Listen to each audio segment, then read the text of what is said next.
So Alex Warren just dropped a new album, and the very first song has kind of gotten a lot of traction through social media lately in preparation for the album release. But for as relatable as the song is to the very popular Empyrean series, he wrote the song about losing his parents. And so I want to keep that in mind as we go through and we talk about these lyrics. So the album itself is called You'll Be Alright, comma, Kid. And if you're a musical fan, you know that punctuation is important when we're talking about songs and music in general. So You'll Be Alright, Kid. So it kind of feels like this album is a letter to his younger self. First song in the album is Eternity. And I have been following the song for a while and crying about the song for a while and laughing about the song for a while. So let's go through these lyrics. So the very first verse says, he says, hear the clock ticking on the wall, losing sleep, losing track of the tears I cry. Every drop is a waterfall. Every breath is a break in the riptide. I'm gonna get emotional because I already relate a lot of mental health to your emotions, and like the experience of your emotions to water in various forms, whether that's an ocean or drowning or a riptide or a waterfall. And so to have this analogy used to talk about grief and loss is very powerful because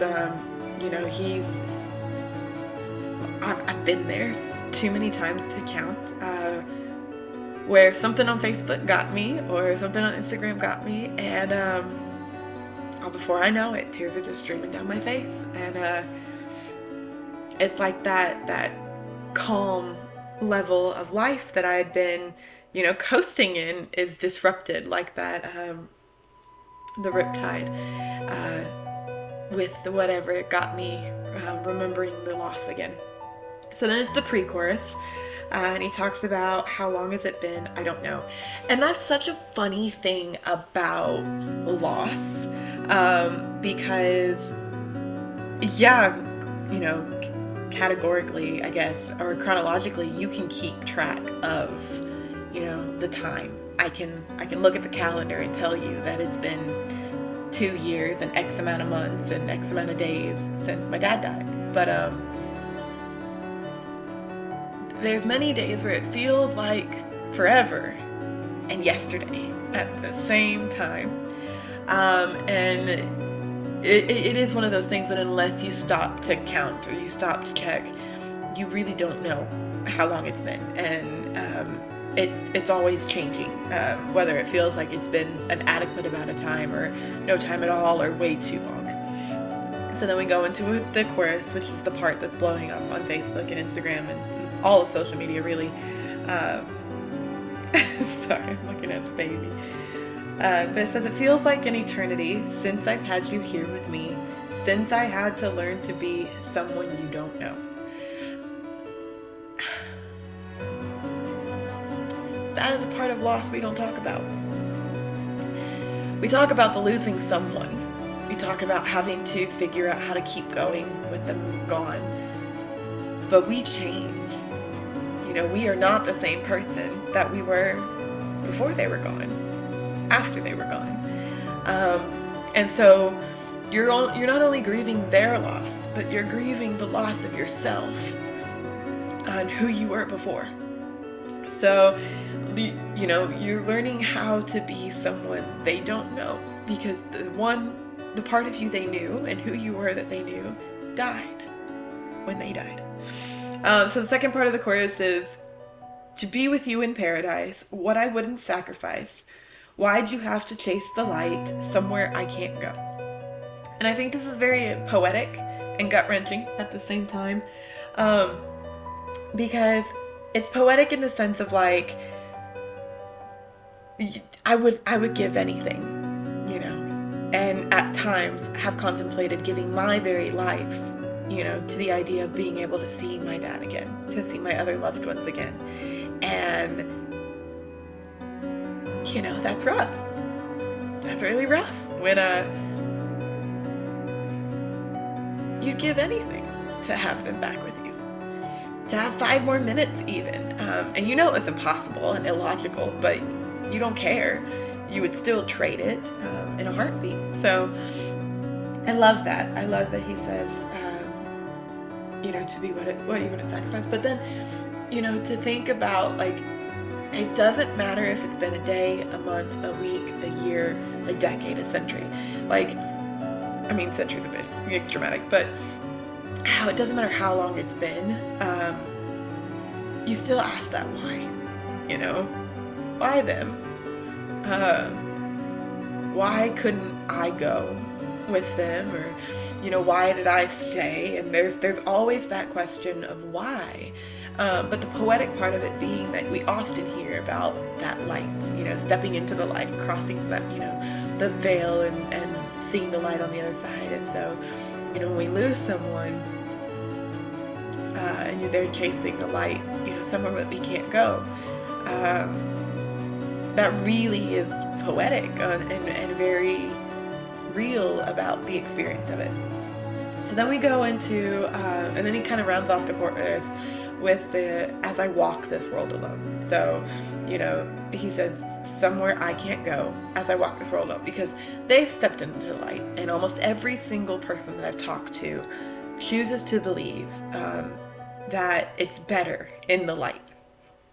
And they're, we think about the loved ones that they're with and the people that, they're reconnecting with, and that there is a sense of community there. But for many of us, we feel like we walk the rest of our lives alone. And if we're lucky enough to know people who have experienced what we're going through and can relate with that, then it's a little bit less lonely. But everyone has a very unique experience with their grief. And so there is connection to be found in it, but there isn't necessarily any grief experience that is exactly the same. So there is a sense of loneliness in it. So it goes into the second verse. And the second verse and pre-chorus to that is kind of the same. The second verse says, another glimpse of what could have been, another dream, another way that never was. Falling back into the wilderness, waking up, rubbing salt in the cut. One of the cruelest forms of torture is when it's that moment between fully being awake and coming out of a really good dream, where they're still there in the dream, and you have to kind of make the connection between that was a dream, that can't happen, and remembering that they're gone, and getting out of bed and fully waking up and going about your day.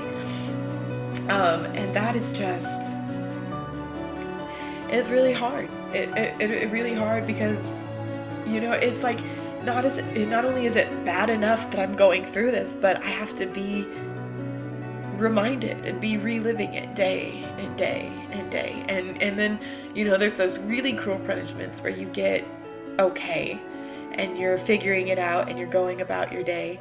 And it's like that for a long time. And then randomly, out of the blue, you have a dream about them and it hits you like they just died all over again.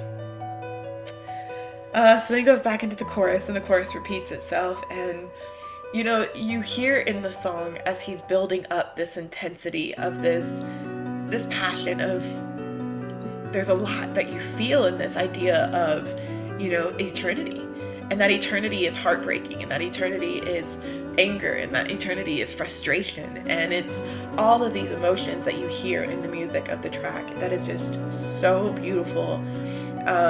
As he's talking about feeling like this eternity.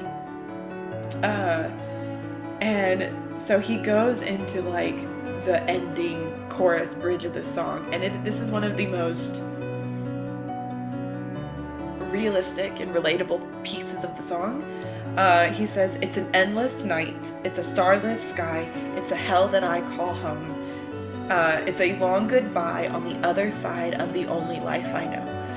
So there's a lot of like loss of spark, of life, of passion, of ambition, of will to live, call it what you will, where it feels like that darkness is consuming you and it's the endless night. But then it's like also it's so dark and it's so consuming that it's not even just nighttime. It's no stars in the sky, no moon, no light of any kind, which is truly like a void, and that's what grief can feel like sometimes.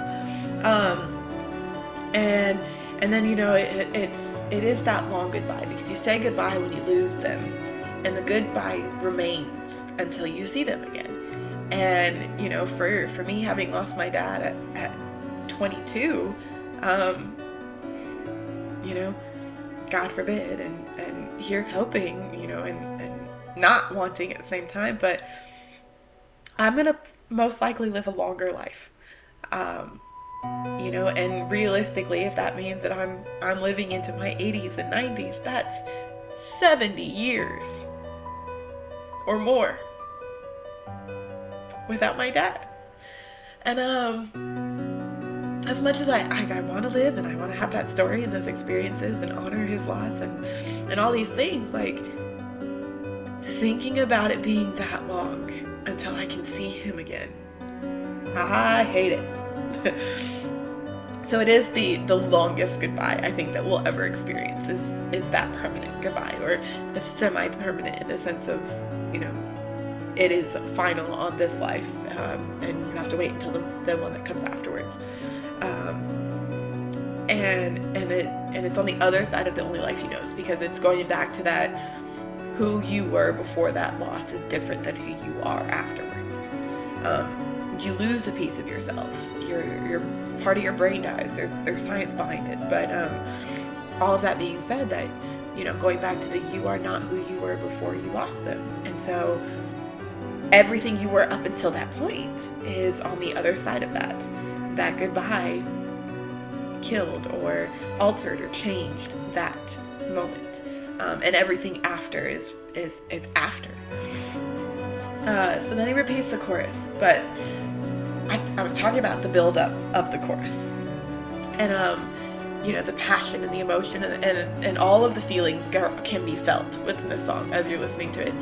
But then you get to that point where he goes, the only life I know, and all the sound of the instruments cut out, and it's just his voice, and you hear, and it feels like an eternity since I've had you here with me. And I think that's the part that I get the most emotional about, because like I can listen to the other parts of it and feel it and resonate with that, but it's the silence that accompanies the feeling, in that moment when you're by yourself and you're reminded of it, and everything goes still and everything goes quiet, and you have to think about how long it's been or how long it will be without them. Wrecked, just wrecked. So as this is such an incredible song, I've literally listened to it like 5 times in the little about an hour that it's been out, while making this video as well. But thank you to Alex Warren for beautifully capturing this expression of loss. It is such an incredible way to talk about it, and to express it, and it's a testament to how strong the feelings of loss can be, no matter how long it's been. It's been years for him, it's been months for some, it's been days for others, but you can feel all of that in his song, and it's a beautiful way to have music speak when words can't, or you don't have the words, and he gives them to us. So I love that,